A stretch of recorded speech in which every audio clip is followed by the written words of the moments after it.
అందరికీ నమస్కారం అండి.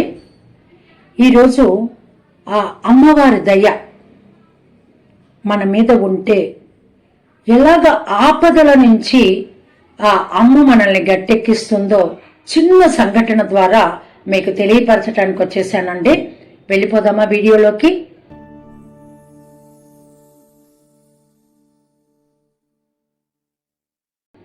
అందరికీ నమస్కారం అండి. కొంతమంది వ్యాపారస్తులు,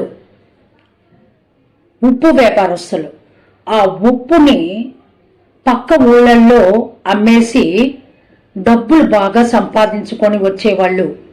ఈ వ్యాపారస్తులందరికీ కూడా మార్గదర్శకంగా ఒక యువకుడు ఉండేవాడండి. ఆ యువకుడు వీళ్ళందరినీ కూడా అడవి మార్గం కూడా పక్క ఊరికి వెళ్ళేవాళ్ళు, దగ్గర దారి అని.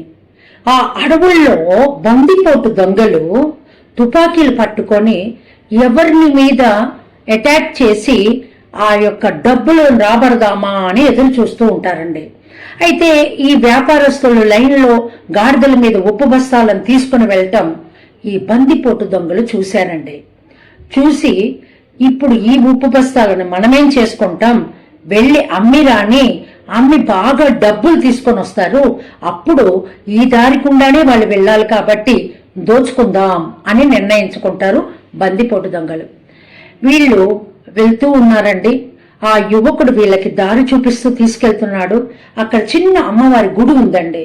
ఆ గుడి దగ్గరికి వెళ్ళి వ్యాపారం బాగా జరగాలని, డబ్బులు బాగా సంపాదించుకోవాలి అని ఆ అమ్మవారికి దండం పెట్టుకొని ముందుకు వెళ్ళారండి.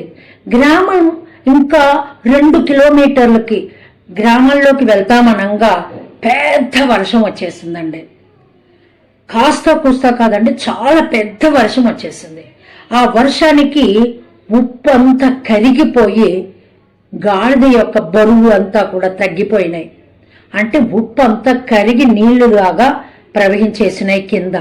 ఆ యొక్క అంత తీవ్రమైన వర్షం పడింది. అరే ఇట్లా అయిపోయిందే అనుకున్నారండి. దిగాలుగా పడుతూ తిరుగుముఖాన్ని పట్టారండి. అయితే వీళ్ళు తిరిగి మళ్ళీ రావటానికి కొంత టైం పట్టిందండి. ఈ లోపల అక్కడ కాపు కాచుకొని కూర్చున్న ఆ బందిపోటు దొంగలు వీళ్ళని చూడంగానే తుపాకీలు, పాత తుపాకీలు, పూర్వకాలంలో తుపాకీలు ఉండేవి చూడండి, మందుగుండుని బాగా అందులో కుక్కి పేల్చేవాళ్ళు, ఆ యొక్క తుపాకీలు పట్టుకొని వాళ్ళు రెడీగా ఉన్నారండి. వీళ్ళు కనపడంగానే పేల్చటానికని తుపాకీలు తీశారండి. పేలుస్తుంటే సౌండ్ అయితే పెద్దదిగా వచ్చింది. అవి కూడా వర్షానికి తడిసి ఏవి పేలలేదు.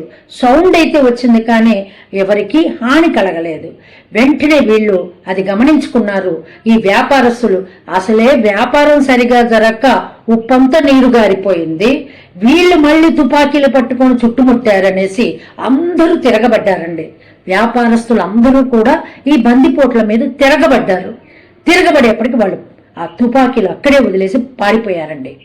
పారిపోగానే ఈ యువకుడు అక్కడే కూర్చుండిపోయి కళ్ళమ్మడి నీళ్లు పెట్టుకుంటున్నాడండి. నీళ్లు పెట్టుకొని అతను ధారాపాతంగా కళ్ళమ్మడి నీళ్లు కారుతున్నాయండి. చుట్టుపక్కల వాళ్ళందరూ కూడా ఆ బందిపోట్లను తరిమి కొట్టేసేసి ఈ యువకుడి దగ్గరికి వచ్చి, ఎందుకు ఏడుస్తున్నావు, మన ప్రాణాలు రక్షించబడ్డాయి కదా, ఎందుకు నీ కళ్ళంబడి నీళ్లు వస్తున్నాయి అని ప్రశ్నించారండి మిగిలిన వ్యాపారస్తులు ఈ యువకుణ్ణి.